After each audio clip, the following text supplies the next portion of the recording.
is a classic central push by white in the English opening. This version is a symmetrical version of the English opening. It is symmetrical.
I've made a central pawn push not to be considered part of a storm because it's on its own more or less.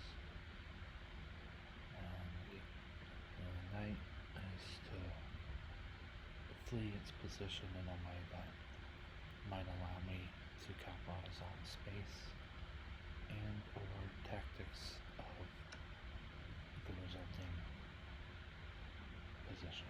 Okay, this is a position for calculation.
trying to figure out if there's a horizon effect on the computers. Assigning this a draw. Because I definitely lost. I think the computer's wrong. The player. Alterminator 3 pursued the right strategy to distance my king as far as possible from his secondary pawn on the a5 square. In so doing, it allowed Alterminator to gather my pawn and get out of the way of the a5 square's pawn in enough time to queen.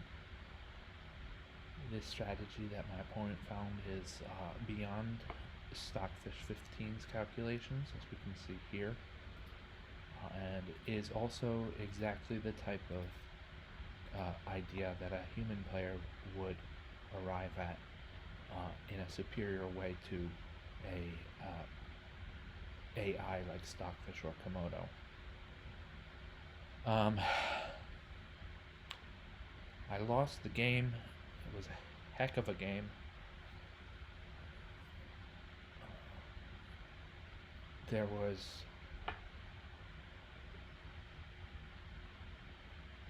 reasonable ideas in sort of the beginning of the middle game, right around here.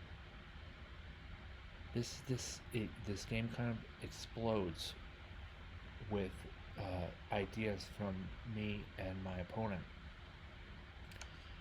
So even before that, this here, see, Stockfish here says this is a blunder, and that's mostly because the knight is gonna win the exchange here. Okay, so the knight comes in, or as played, not as indicated. The knight comes in and is gonna win the exchange. Look at this idea by white, by me. Go here, makes sense in some ways. Then the knight captures the rook. So at this very moment, black is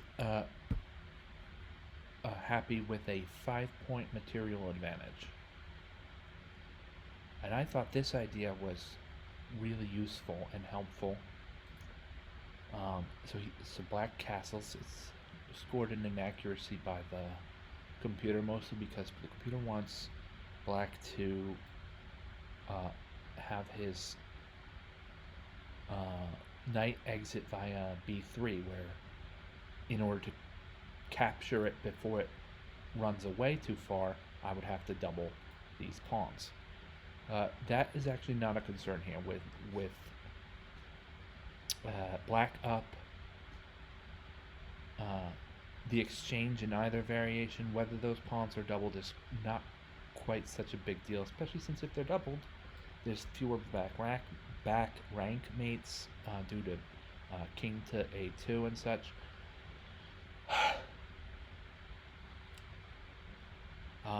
And the idea that kind of made this game until the interesting ending for me was knight to d5 on move 16. I'm so often, and in blitz, well, this is blitz, but so often one would capture the knight on a1 first and try to fend off while being the exchange down.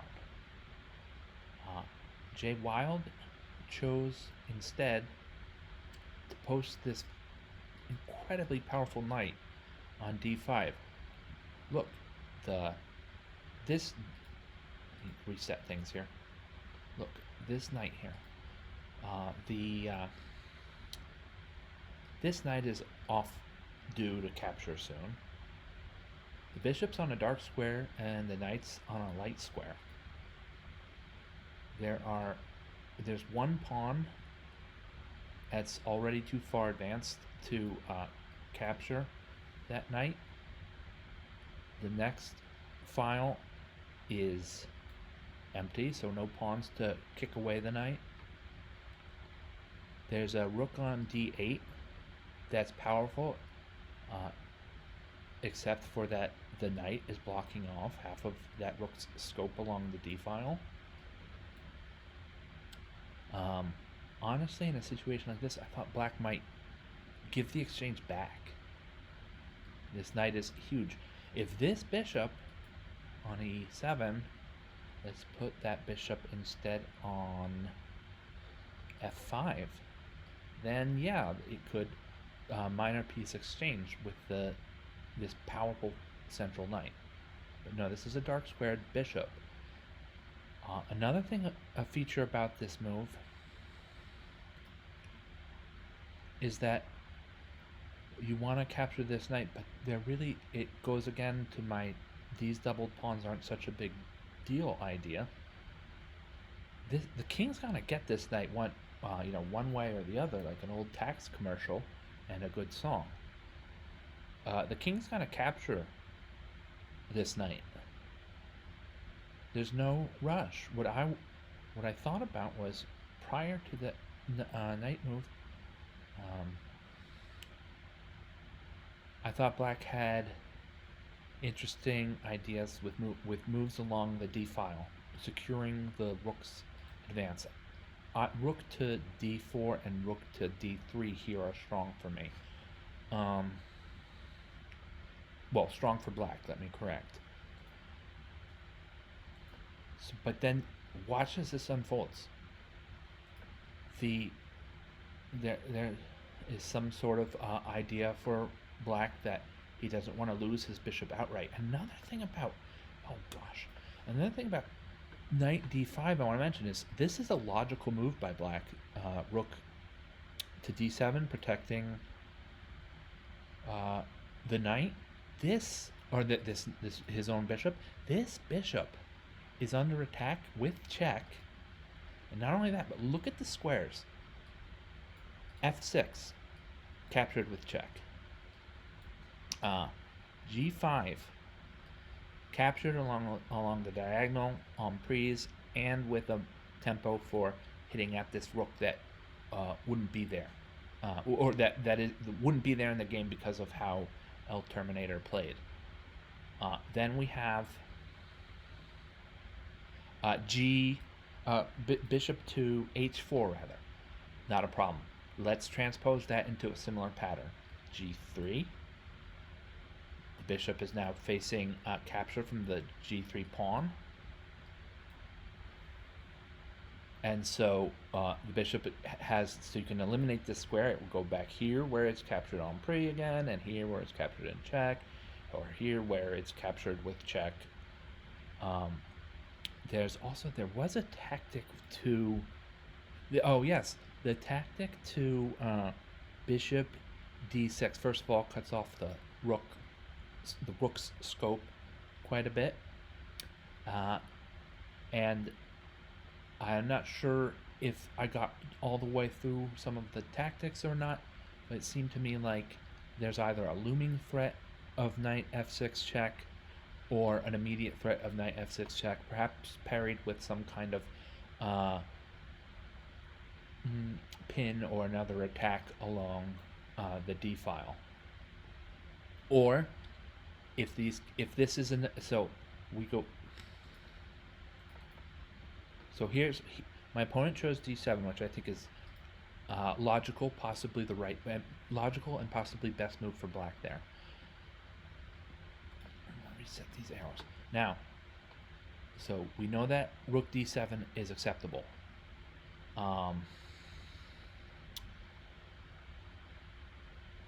Bishop to d6, as I was attempting. All right, I'm glad I refreshed the arrows. Bishop to d6 is not good for black because of bishop to h6. So now the black rook is being attacked, and the black rook could move to e8, whereupon knight f6 is check, winning the rook that's here after the king moves somewhere, and that's an exchange, plus then white to capture the knight that he has delayed capture.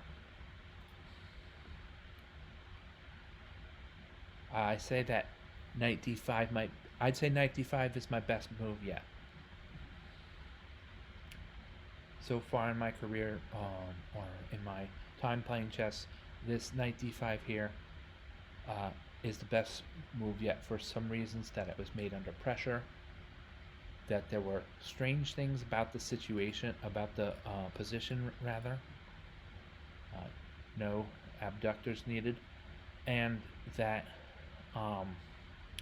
some of the way that knight d5 works out so well is very complicated. And this goes to show you can make a great move and still lose a game. This, I assert, is a great move, and I did still lose the game. So focus on what's positive in your game, both generally and in a specific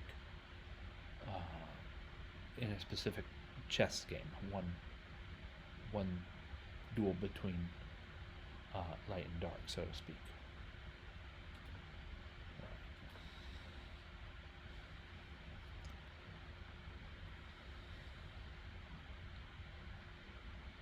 And look how long this decision not to capture the knight stays relevant. That knight's been en prise for like 6 moves now.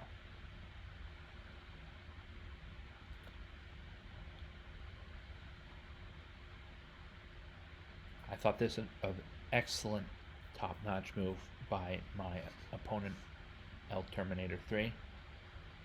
Pawn to b5 here is just about the only sane try to undermine the d5 knight, not directly by captures, but capture the pawn behind it, and then maybe it's maybe then the knight's scared away to a different post, enjoying the longer route as currently demonstrated. There is so just for argument's sake, I'm really hyped up on this game right now. This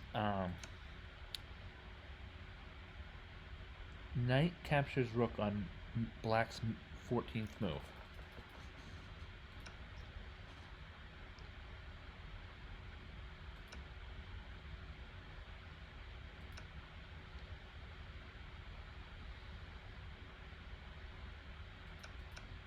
The knight does not move, and for my opponent's part, the knight also didn't move away from a1. Agreement that very natural, very normal, almost forced tendency to capture material could be resisted by not one but two. And here we have their king. This move is marked as an inaccuracy. It's Stockfish 15, so that's probably correct. I might have delayed this knight capture even more, but sometimes if there's not much to do in a position, you do something that can clearly be done. As Stockfish says, b3 as an idea here. So that just to maintain this powerful d5 knight. I'd say Stockfish is right about that. In a long game, and I will admit I considered b3 but didn't play it because I couldn't determine calculations about the a1 knight possibly escaping. Maybe after a check with the rook on the newly opened file, or if some sort of support could be found from f6 to a1, allowing the knight to be under the bishop's range.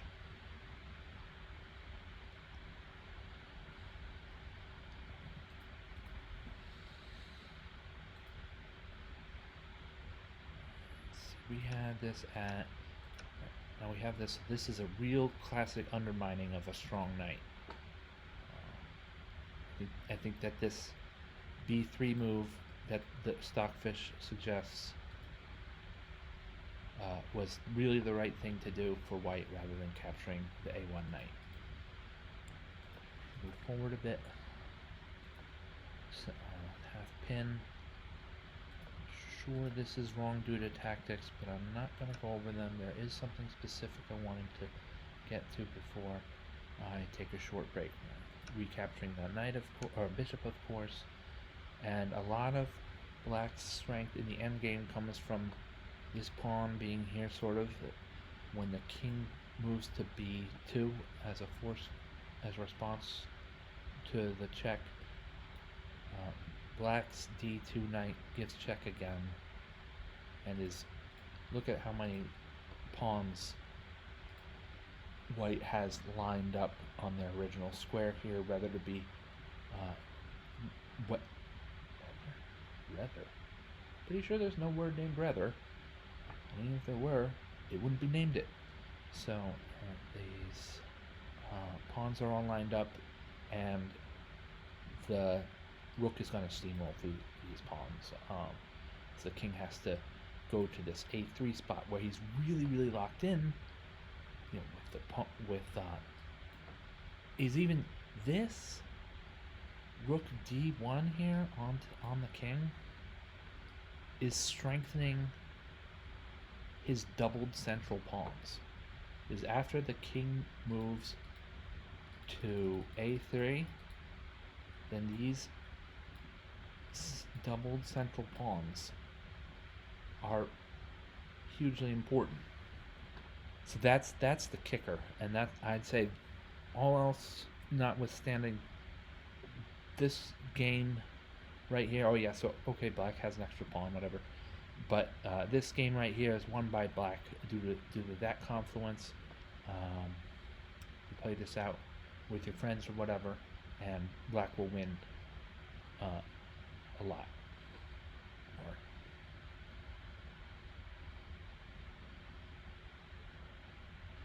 I don't know. At very least, you'll have fun with your friends. Okay,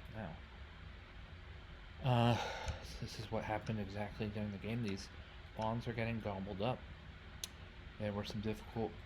One thing I had thought of here was rook takes c4 and then try to march this pawn up as quickly as possible, but I thought that was not going to be compensation for after rook takes h3. 3 connected passed pawns from f to g to h. And so behind the idea that those 3 unopposed and connected and passed pawns and redundancy pawns,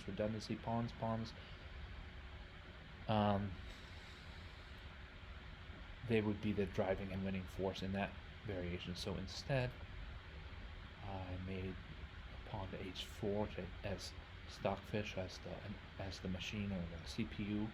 I'm sorry, I said stockfish 15. It is stockfish 16 that is helping me analyze this game, so stockfish 16 instead of 15. And this is the best move. But this is,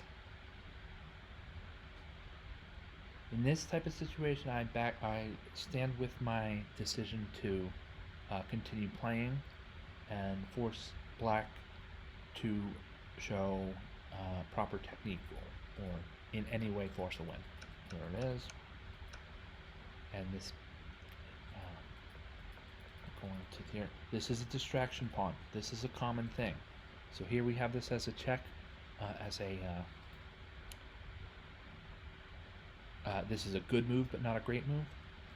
This is the type of thing I was talking about earlier with AI and endgames that are larger than the table base.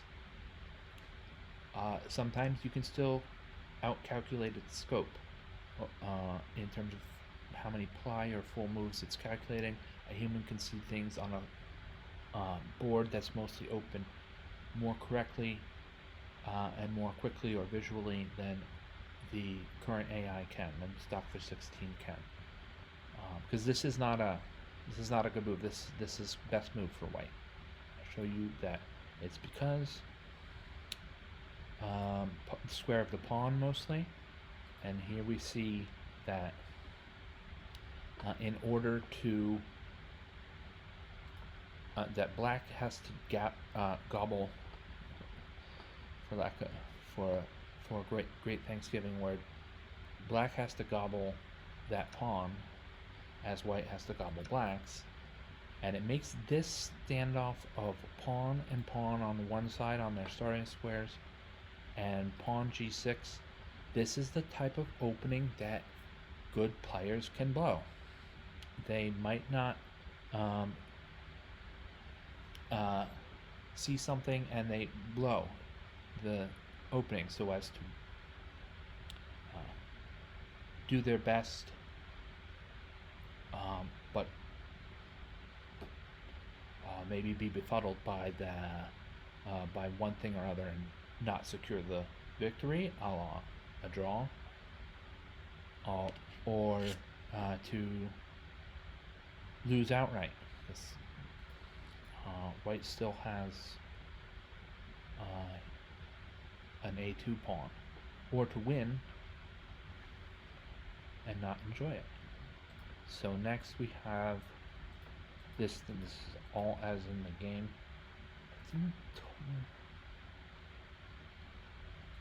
I'm being harsh on Stockfish here, but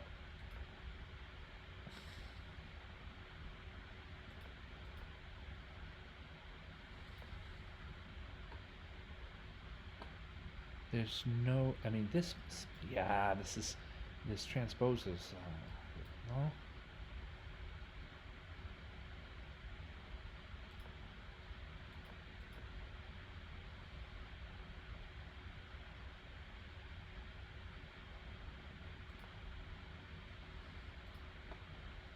Where else is?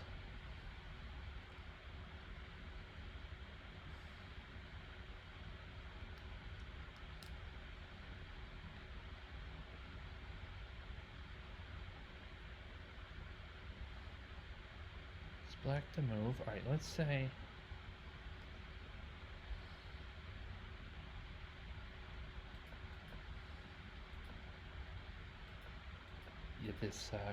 this check mark here is wrong. It would be a star technically, because we have, let's say for instance black plays e5 instead. Isn't he just losing this pawn earlier? Then maybe there's greater distance than... Okay, alright, well, at any rate, yeah, no. Based on that, I say yes. Stockfish is right about e6, king to... Stockfish is right about... Just move this now. 40 ... king e6. A good move, but not the best move. I was wrong about criticizing the engine. Hard to see. Then we have this way that El Terminator 3 drives my king back one step at a time. And this is a great technique to know. This is a textbook example of drive your king back so that it is quite as far away from these pawns as possible. And then black is to leave his g3 pawn as a distraction when white pursues. Black, that's not what I expected. When white pursues and black is now three spaces in between on white's turn, and can finish the day. Now, I did play this quickly in the game. You'll notice that I played up board, trying to see if I could capture, and then queen. That's called the overconfidence effect, or optimistic bias. I would have retained a draw perhaps with knight to e2, and we'll find out if that's true on practice. So mostly just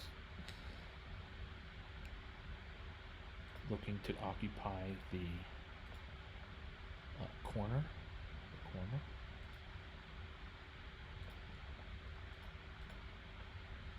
And here I have stalemate, where I blew a great game out of a little bit of overzealousness to pursue a win. I'm very win bias. It's what computer programmers call contempt. In the computer program, you can make certain engines have more or less contempt, meaning draw avoidance, the tendency to avoid draws while playing. So that's how that was. This is still a wonderful game. Fine endgame technique and finesse demonstrated by my opponent. Some really cool ideas in the middle game.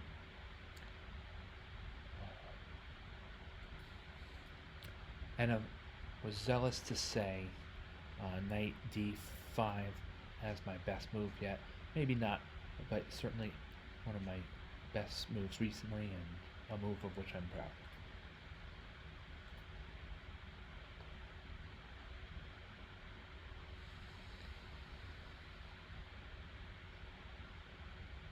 Let's see the fairly accurate game. 9 blue moves on one side and 4 blue moves on the other side. I had a blunder, which I discussed was probably not a blunder, really. Maybe. My opponent had 0 blunders, so it's almost blunder free.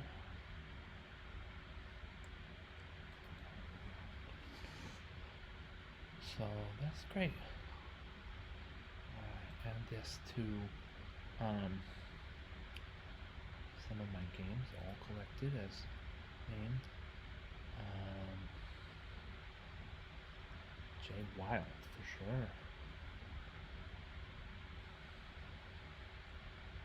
sure. This was not 5-0 Blitz. This game was 5 minutes with a 5-second ad per move. It's roughly the equivalent of, well, you can make your own decision about that. I consider it roughly the equivalent of Gaming 10 in terms of the allotment of time. We are on Jay Wild and all collected draws and defeats, because if it's not in there, I won't find it when I'm looking for it. Learning from mistakes, because we covered some of those. Well, you can add games too.